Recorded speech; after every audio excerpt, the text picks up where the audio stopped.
Welcome to another educational session on the facts of lice. Today we are going to learn about the life cycle of the head louse. And why is this important?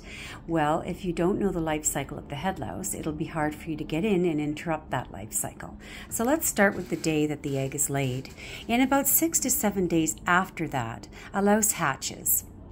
From that point on, in about 8 to 9 days from that louse hatching, the first molting of that nymph occurs. At about day 11 or 12, the second molting occurs, and about the 16th or 17th day, the third molting occurs. And basically what happens after those 3 stages of nymphs, they become adult lice. And now the adult lice begin to mate around the 17th or 18th day. So in around the 18th or 19th day, that female is able to then start laying eggs. And the female can lay 4 to 8 eggs a day for the next 16 days, or for the basic life cycle of the louse, or they're about 33 days. A lice can live from 30 to 33 days. So once that's happened, the louse will die, and the whole cycle starts again. So lice eggs being laid, going through 3 stages of molting, becoming adults and mating, and then the female throughout the duration or the rest of her lifetime laying about 4 to 8 eggs a day. So you can imagine if you had many females in your hair and they were laying that many eggs a day, you could become quite infested quite quickly. So that's why it's really important to check ahead and avoid the spread, so that you're not going to get into a really serious infestation.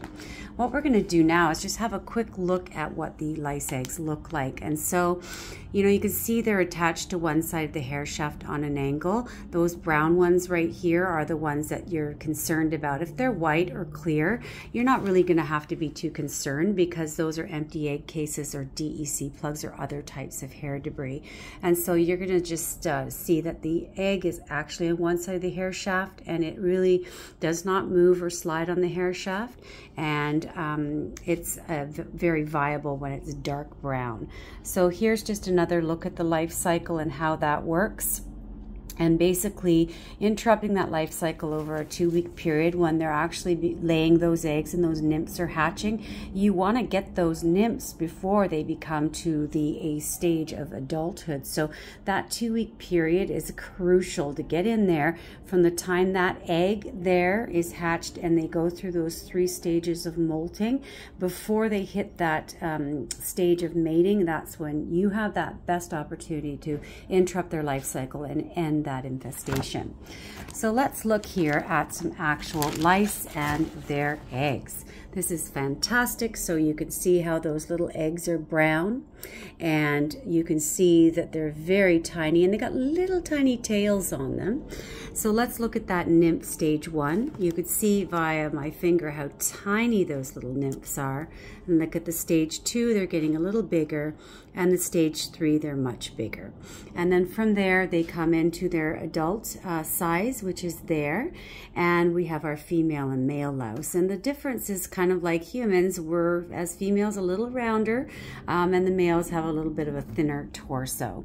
And so those are the 3 stages of the actual nymphs and the adult lice themselves. So what a contrast between the teeny tiny babies to the adults.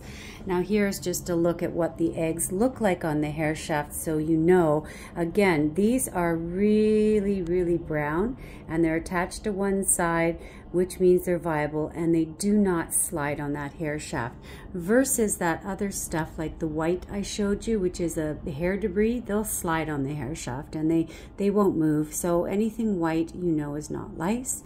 And basically that is what you are looking for when you're looking into the hair. I hope you found this information helpful. If you need assistance, please visit us at licesquad.com, or you can call us at 888 Lice Squad, or email us help@licesquad.com. If you have questions or want to know anything about head lice, please reach out and I'd be happy to help.